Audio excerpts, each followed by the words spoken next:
Bien- Bienvenue à tous dans cette playlist pour les juristes du monde entier, le français juridique pour les juristes du monde entier.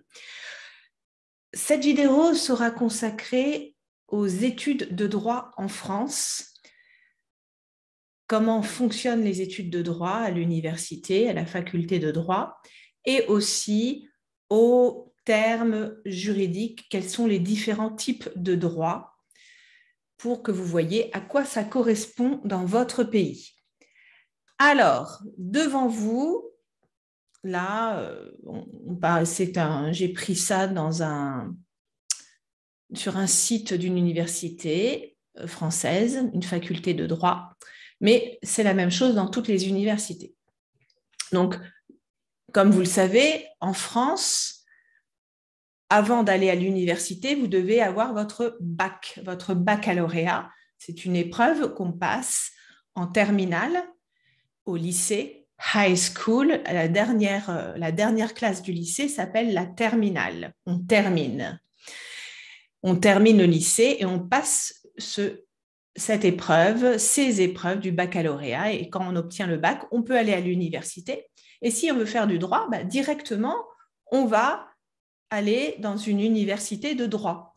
Ce n'est pas comme aux États-Unis où après le lycée, vous faites 4 ans pour avoir un bachelor, mais qui peut concerner des matières complètement différentes. Nous, si on fait des études de droit, directement après le lycée, dès la première année après le lycée, on commence vraiment à faire du droit. OK, donc je vais arriver dans une université juridique. Alors, il existe des équivalences au baccalauréat. Donc, par exemple, la capacité en droit, c'est un examen, un diplôme qui se passe en 2 ans et où on fait du droit, des notions de droit, et ça peut équivaloir à un baccalauréat. Souvent, ce sont pour des personnes, des adultes qui reprennent leurs études et qui n'avaient pas passé leur baccalauréat pendant leur scolarité. Et au lieu de repasser le bac, ils préfèrent passer un diplôme de capacité en droit qui est globalement plus intéressant, surtout s'ils veulent faire des études de droit derrière. Mais il y a d'autres systèmes d'équivalence qui existent. Mais il faut quand même un bac ou un équivalent pour aller à l'université de droit. Vous arrivez à l'université de droit, la faculté de droit. Les 3 premières années, vous êtes en licence. Première année de droit, on dit bac plus 1. Deuxième année de droit, bac plus 2. Troisième année de droit, bac plus 3. Vous êtes en licence 1, licence 2, licence 3. À la troisième année de droit, vous allez avoir votre diplôme, la licence. Cette licence, elle peut vous permettre déjà d'accéder à quelques métiers, éventuellement, les métiers du droit social, les parcours de droit de gestion de la paix, c'est possible, c'est-à-dire faire les bulletins de salaire. Il existe quelques activités en droit de l'immobilier, real estate law, le droit de l'immobilier. Et puis, vous avez accès à certains concours, contests de la fonction publique aussi. Après, en quatrième année, on passe un master. Alors, on va choisir le master. Donc, le master peut être un master de droit public. En général, en licence 3, on a choisi une matière de droit public et on continue avec un master de droit public ou un master de droit privé. Là, ils disent justice, procès et procédure. Donc, c'est les masters de droit civil, de droit pénal. Voilà, il y a plein de masters différents, bien évidemment. Ou un master de droit social, où on peut faire du droit du travail, droit des institutions représentatives du personnel, droit de la sécurité sociale. Voilà, tout ça, c'est le master de droit social ou un master de droit des affaires. Donc, on va faire du droit fiscal des affaires, tax law, droit fiscal des affaires. on va faire du droit commercial, du droit commercial international. On va s'intéresser bien sûr au droit des contrats commerciaux si on veut faire ce type de master. Donc, en 4e année, on a le Master 1. Et ensuite, il y a le Master 2 en 5e année qui est encore plus spécialisé et qui va vous permettre soit d'accéder directement à un emploi, soit de continuer vers un doctorat, PhD, voilà, au choix. Alors, globalement, vous avez des concours, contests de la fonction publique qui sont aussi accessibles à Bac+4 avec un Master 1. Mais en général, la majorité des personnes qui se présentent ont un Master 2 et sont minimum Bac+5, le plus souvent. En tout cas, ceux qui réussissent les concours, quand on regarde les statistiques. Donc, après, vous pouvez avoir un parcours selon vos intérêts, hein, parce qu'on peut avoir des masters spécialisés en droit public, en droit social. Là, il parle de parcours pratique du droit des étrangers. Oui, c'est tout à fait possible de choisir un Master 2 dans ce domaine. Dans la sécurité et la défense, dans l'administration, les territoires et l'environnement. Donc, c'est les droits de l'environnement, les droits administratifs, le droit administratif des biens. Vous pouvez aussi faire pratique des droits fondamentaux, c'est tout ce qui est droits de l'homme, droit européen des droits de l'homme, Convention européenne des droits de l'homme, le droit humanitaire. Vous avez aussi tout le parcours contentieux administratif, hein, si vous voulez travailler dans une administration ou dans l'administration en général, et le contentieux judiciaire. Voilà, donc en général, on dit qu'on est juriste au minimum si on a Bac+4, Bac+5. Donc, au moins un master pour pouvoir dire qu'on est juriste. Je passe à mon autre schéma. C'était celui-là. Donc, vous voyez, on a le bac, on a notre licence au bout de 3 ans, le master 2 au bout de 5 ans. Et si on veut continuer, on peut avoir le doctorat. Il faut écrire une thèse dans un domaine particulier. Donc, pendant cette période, on dit qu'on est doctorant ou doctorante. Et une fois qu'on a fini notre thèse et qu'on a passé notre thèse, on peut être docteur, donc docteur en droit. Avec une licence, on peut être secrétaire juridique, assistant juridique. Il existe des diplômes aussi techniques qui peuvent être liées aussi au juridique. Avec une licence, on peut aussi passer des concours, contests de la fonction publique. On peut être greffier au niveau des tribunaux, mais c'est aussi un concours. Un greffier, c'est un secrétaire, c'est le secrétaire d'un juge. On appelle ça un greffier. Et le greffe, c'est le bureau du secrétariat d'un juge. Donc, je vais au greffe du tribunal. Je vais au greffe du juge aux affaires familiales, c'est-à-dire je vais aller dans le bureau du secrétaire du juge aux affaires familiales. Et greffier est la personne qui exerce la fonction de secrétariat, mais ce sont des personnes qui ont des connaissances juridiques, bien évidemment. Et moi, j'ai souvent vu des greffiers qui étaient très, très pointus, parfois plus pointus que les juges au niveau de la procédure. Souvent, ils sont très bons au niveau de la procédure parce que dans leur formation, c'est très axé sur la procédure.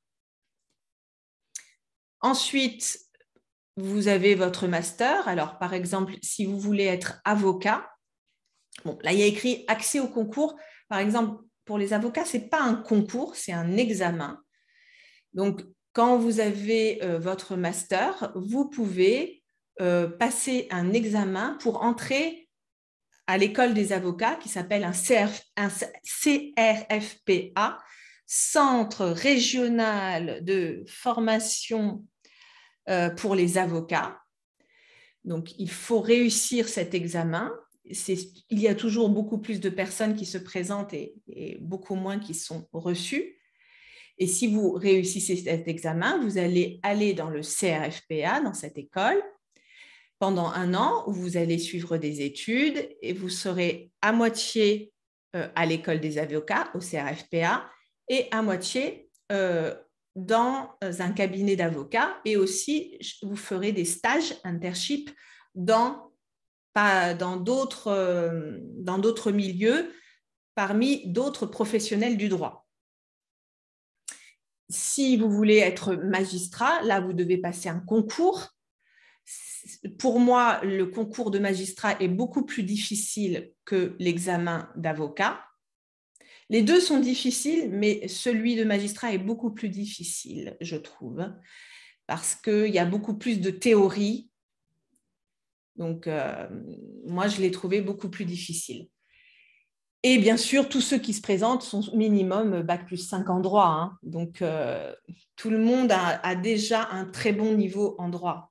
Donc, c'est très difficile de faire la différence. Si vous réussissez le concours d'entrée à l'École nationale de la magistrature, ENM, qui se trouve à Bordeaux, en France, même si bien sûr, il y a d'autres bureaux à Paris, mais l'École nationale de la magistrature se trouve à Bordeaux, dans le sud-ouest de la France.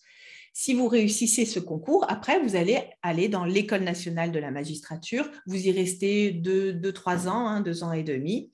Et à la sortie, vous avez un poste de magistrat, un poste de juge. Donc, peut-être que vous serez magistrat du siège. Hein, le siège, ça veut dire faire partie de la magistrature assise. On dit ce sont les magistrats, les juges qui jugent. Ou faire partie de la magistrature debout. Ce sont les juges qui ne jugent pas. Hein. Donc, par exemple, un procureur de la République, il se lève pour faire ses réquisitions. C'est pour ça qu'on dit qu'il fait partie de la magistrature debout. Et voilà, vous pourrez, bon, les meilleurs peuvent plus choisir où ils vont aller, les moins bons choisissent moins, les moins bons par rapport aux notes, hein, parce qu'on peut très bien réussir un concours et ne pas être un très bon magistrat. C'est deux choses complètement différentes. Mais il y a une sélection, il faut bien une sélection, et c'est aussi la sélection par les concours. Et comme on dit, il y a des bêtes à concours, des gens qui s'entraînent énormément et qui réussissent les concours et qui sont très bons. Voilà. Après, ça ne fait pas forcément de très bons juges, mais on peut avoir les deux, hein, réussir les concours et être un très bon juge, hein, bien évidemment. On peut aussi être commissaire de justice. Alors, ça, c'est aussi un nouveau nom. À partir de 2026, il n'y aura plus d'huissier de justice. Avant, il y a ce qu'on appelle un huissier de justice. Il y a les commissaires-priseurs. Ces deux professions vont fusionner sous le terme de commissaire de justice en 2026. Ce sont tout simplement les professionnels, les auxiliaires de justice. Par exemple, un huissier de justice, il va procéder à l'exécution des décisions de justice civile, judiciaire, de l'ordre judiciaire, il n'exécute pas les décisions pénales, c'est-à-dire la peine. Il ne va pas faire exécuter la peine, mais il va faire exécuter les décisions civiles, par exemple, les dommages et intérêts. Quand quelqu'un ne paye pas, qu'il y a un jugement, il va exécuter ses décisions. Il procède aussi à des constats. Et les commissaires-priseurs, c'est quand il y a une vente aux enchères, auction, les ventes aux enchères. Et ça fusionne dans ce métier commissaire de justice. Vous avez aussi les notaires. Donc là, vous allez passer un master de droit notarial. Le notaire est obligatoire quand il y a un achat ou une vente d'un bien immobilier, donc un appartement, une maison. Vous êtes obligé de passer par le notaire. Il s'occupe aussi des successions. le notaire est obligatoire si dans la succession, dans l'héritage, legacy, il y a un bien immobilier aussi. Donc là, c'est aussi du droit spécifique, hein, le droit notarial. Les géomètres, les experts géomètres, il y a aussi cette possibilité. Vous pouvez tout simplement, en étant juriste, vous pouvez être juriste dans une association d'aide aux victimes. Hein, moi, je l'ai été, puisque je suis spécialiste des violences intrafamiliales notamment, des violences au travail. Donc, j'ai travaillé dans des associations d'aide aux victimes d'infractions. Donc, il y a le côté pénal et aussi, bien sûr, toute la procédure du droit des victimes et le côté psychologique, hein, puisque il y a aussi, bien sûr, cet aspect-là dans la victimologie. Vous pouvez aussi travailler dans des associations d'aide aux droits, d'aide aux étrangers. Donc, vous allez faire du droit des étrangers, informer les étrangers sur leurs droits. Vous avez plein de possibilités. Vous pouvez travailler dans une association d'aide aux consommateurs, hein, qui va faire du droit de la consommation, d'aide aux droits des locataires. Voilà, il y a plein de possibilités. Si vous continuez après le master, voilà, pour avoir votre doctorat, pour avoir un poste en tant qu'enseignant, chercheur à l'université, vous devez avoir votre doctorat, votre PhD. Voilà le fonctionnement des études de droit en France et les métiers auxquels on peut accéder avec des études de droit. Alors, je sais que c'est complètement différent avec le système américain où les 4 premières années, vous avez un bachelor et vous pouvez faire, à la limite, de la biologie, de l'allemand, quelque chose qui n'a rien à voir avec le droit. Et c'est seulement en 5e année que vous allez commencer vos études de droit. Et donc, pour nous, ce serait comme la première année. Mais j'ai remarqué que vous allez beaucoup plus rapidement faire des choses pratiques. Nous, il y a beaucoup de théories aussi avant, notamment dans les 3 premières années de droit. Je vais vous montrer les métiers du droit et voilà, les différents types de droit. J'ai mis la traduction en anglais. Donc, par exemple, en première année de droit, c'est classique, on fait du droit constitutionnel. Donc, on étudie notre constitution. Hein, notre constitution, elle date du 4 octobre 1958. Bien sûr, il y a eu des réformes, une réactualisation, mais on étudie en première année de droit le droit constitutionnel. On fait du droit constitutionnel comparé. En général, on regarde ce qui se passe aux États-Unis, en Angleterre, en Allemagne, voire dans d'autres pays. On fait bien sûr de l'introduction au droit, puisqu'on commence en première année de droit, et du droit civil, du droit de la famille, du droit de la responsabilité civile, du droit de la procédure civile, hein, bien sûr, on étudie le droit, et puis les procédures qui vont avec. Le droit de l'Union européenne, puisque nous sommes membres de l'Union européenne, donc on étudie les traités, les normes européennes et notamment la hiérarchie des normes par rapport au droit national. On fait en général de l'histoire du droit, legal history ou history of law, très intéressant. Alors parfois, on remonte à l'époque du droit romain. Donc moi, j'avais beaucoup aimé les cours d'histoire du droit. On fait aussi de la philosophie du droit. On nous parle de la théorie du droit naturel et de toute l'évolution de la philosophie du droit. Moi, j'ai beaucoup aimé, hein, et j'ai continué après. On fait du droit de la propriété, hein, c'est du droit civil. On fait du droit administratif des biens. On fait du droit pénal, criminal law, du droit de la procédure pénale, hein, donc ça c'est la même chose, mais au niveau de la procédure. En général, en troisième année, donc quand on va avoir notre licence, la licence 3, on fait du droit du travail, employment law, ou peut-être labor law, peut-être que vous dites aussi. En quatrième année, en master 1, en général, on fait du droit de la sécurité sociale.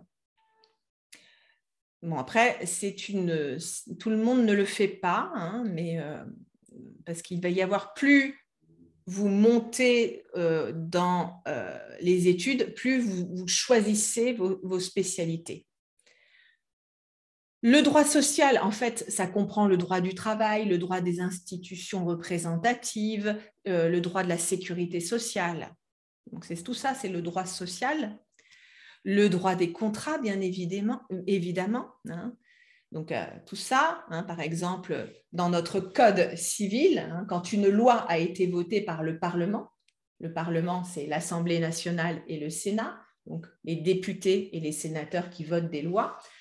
Après, la loi va s'inscrire dans un code, dans le code qui est approprié. Si c'est une loi qui concerne le droit civil, ça ira dans le code civil. C'est une loi qui concerne le droit du travail, ça ira dans le code du travail. Donc là, le droit des contrats, c'est dans le code civil. Mais il peut y avoir aussi, bien sûr, dans le code du commerce pour les contrats commerciaux. Nous avons aussi le droit des sûretés, c'est aussi dans le code civil, toutes les garanties qu'on peut avoir. Guarantees law, c'est dans le code civil. Le droit des affaires, donc ça c'est facile, business law. Le droit pénal des affaires. Le droit des sociétés, donc là on étudie tous les types de sociétés, la SARL, la société à responsabilité limitée, les SAS, tous les types d'entreprises qui existent, toutes les sociétés possibles et tous les statuts légaux pour créer une entreprise et comment ça fonctionne. Est-ce qu'il faut effectivement un conseil d'administration, un bureau d'administration, et tout ça, vous l'étudiez en droit des sociétés. Le droit international privé va concerner des personnes, des particuliers, mais qui peuvent être de nationalités différentes, où la situation va concerner différents pays. Donc, que va dire le droit international privé? Je dis n'importe quoi, mais je suis française, je suis mariée à un Vietnamien, nous vivons en Allemagne, quelle est la loi applicable? Est-ce que c'est la loi française? Est-ce que c'est la loi vietnamienne? Est-ce que c'est la loi allemande? Eh bien, c'est le droit international privé qui nous répond.